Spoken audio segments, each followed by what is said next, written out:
Assalamualaikum warahmatullahi wabarakatuh. Berjumpa lagi dengan Ibu di pertemuan kita di awal semester genap ini.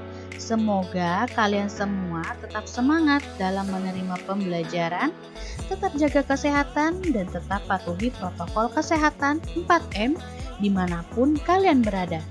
Memakai masker, mencuci tangan, menjaga jarak, dan menggunakan hand sanitizer. Baik, kita akan belajar tentang teks persuasif kelas 8 semester 2 ya. Sebelum kita mulai pelajaran hari ini, marilah kita semua berdoa terlebih dahulu agar pelajaran kita hari ini berjalan dengan lancar. Berdoa menurut agama dan keyakinan kita masing-masing. Berdoa dipersilahkan. Berdoa selesai. Nah, dengan dimulainya pembahasan kita nanti, hendaknya anak-anak semua harus semangat ya untuk mempelajari tentang teks persuasif ini. Baik, di dalam pembelajaran teks persuasif ini, kita akan pelajari yang pertama tentang pengertian teks persuasif, yang kedua tujuan dari teks persuasif, yang ketiga ciri-ciri teks persuasif, dan yang keempat adalah struktur teks persuasif. Bagaimana? Sudah siap untuk memulai pelajaran kita hari ini? Pastinya siap dong ya. Baik anak-anak Ibu, teks persuasif pernah kita bahas di semester pertama, yaitu di materi teks iklan, slogan, dan poster. Dalam materi teks iklan menggunakan bahasa yang persuasif.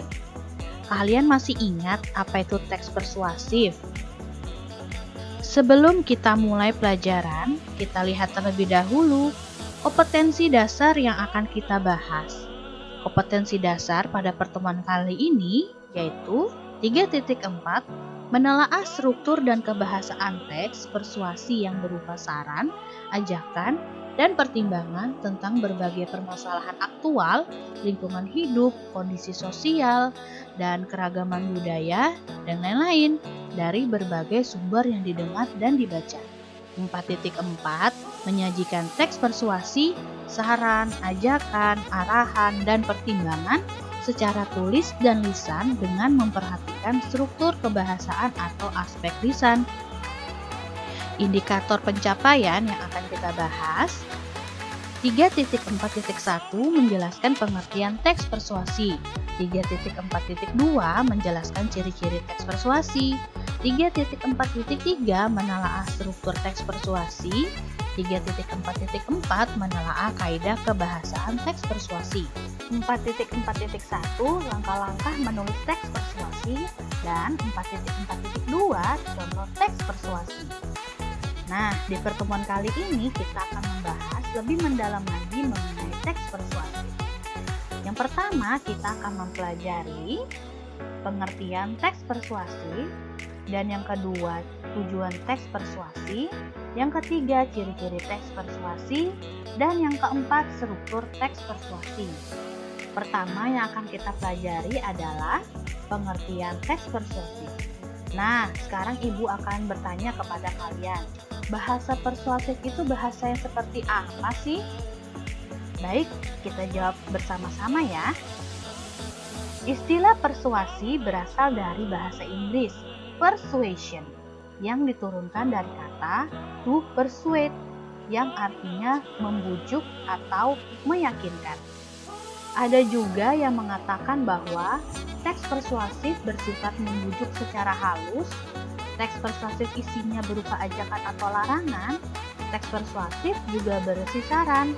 Jadi kesimpulannya, teks persuasi adalah teks yang berisi ajakan, himbauan, maupun saran agar orang lain mengikuti, menyetujui, ataupun melaksanakan apa yang disampaikan oleh penulis dalam teks. Selanjutnya, kita akan mempelajari apa itu tujuan dari teks persuasif. Sesuai makna dari teks persuasif tadi, tujuan dari teks ini adalah untuk membujuk, mempengaruhi, maupun merayu orang lain untuk menyetujui ataupun mengikuti apa yang dikehendaki, diinginkan oleh penulis. Adapun ciri-ciri dari teks persuasif ini, yang pertama, teks persuasif berisi argumen. Apa itu argumen? Argumen adalah alasan penulis dalam mengemukakan suatu pendapat atau opini.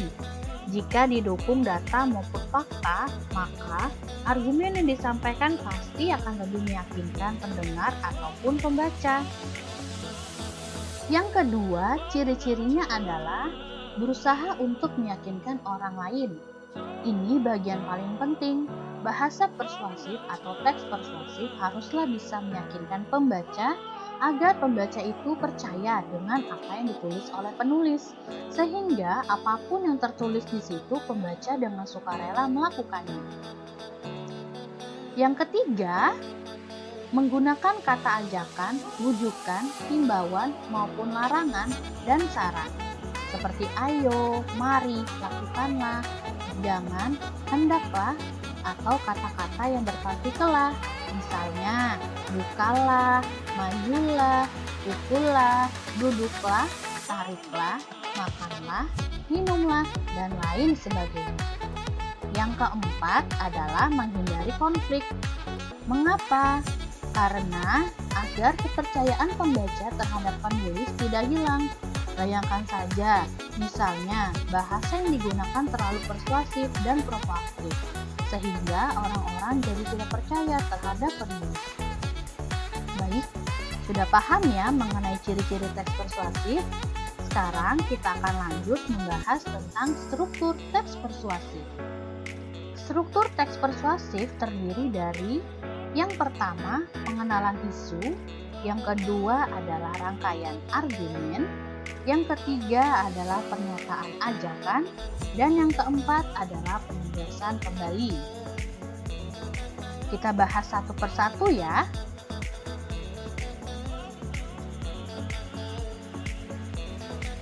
Yang pertama adalah pengenalan isu. Isu itu bisa kalian maknai dengan istilah masalah, sehingga pengenalan isu adalah pengenalan masalah yang menjadi dasar tulisan tersebut. Pengenalan isu berupa pengantar atau awalan pada teks yang mengenalkan isu atau permasalahan yang akan dibahas pada teks. Baik, selanjutnya Ibu akan memberikan contoh tentang pengenalan isu. Kita perhatikan bersama-sama ya paragraf tersebut. Sampah berupa isu yang cukup meresahkan di Indonesia.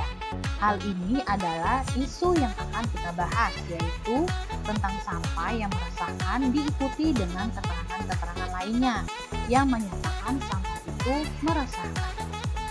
Selanjutnya yang akan kita bahas adalah tentang rangkaian argumen.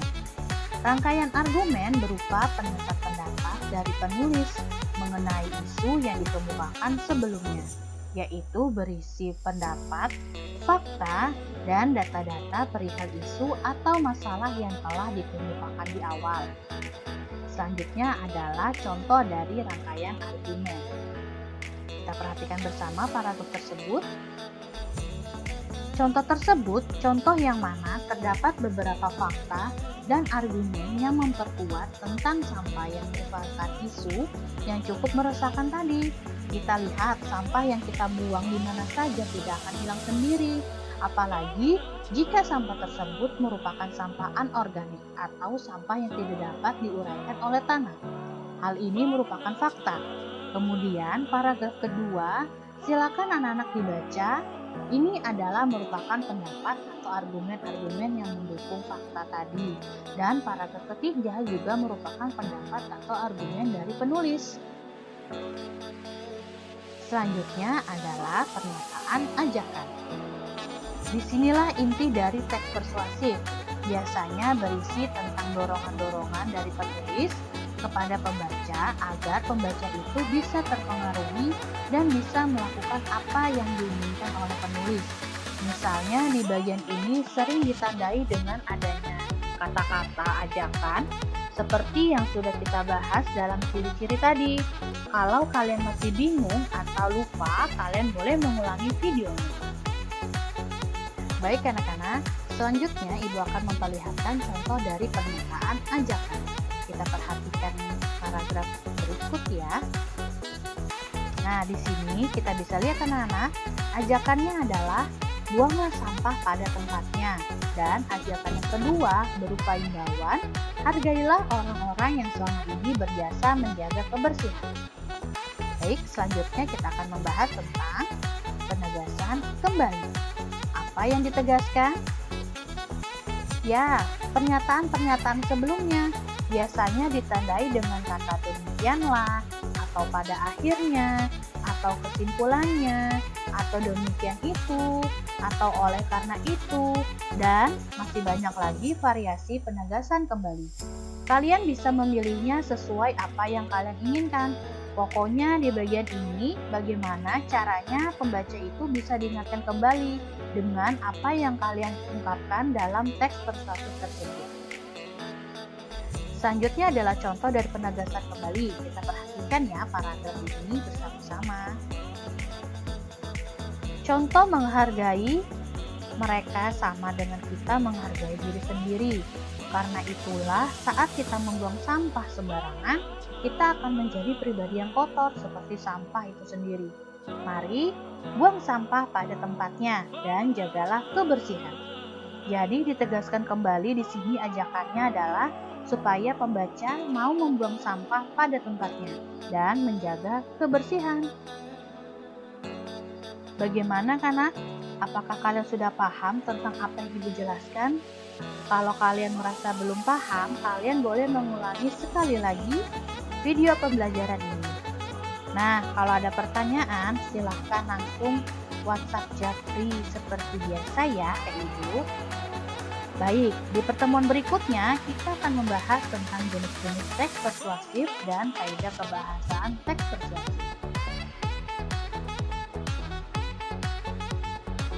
Terima kasih. Dan sebelum Ibu mengakhiri pertemuan hari ini, Ibu akan mengingatkan kembali ke kalian agar selalu mematuhi protokol kesehatan. Dan selalu menjaga kesehatan ya. Jangan lupa pula selalu minum vitamin untuk tetap menjaga imun kalian. Sampai jumpa di pertemuan selanjutnya. Wassalamualaikum warahmatullahi wabarakatuh.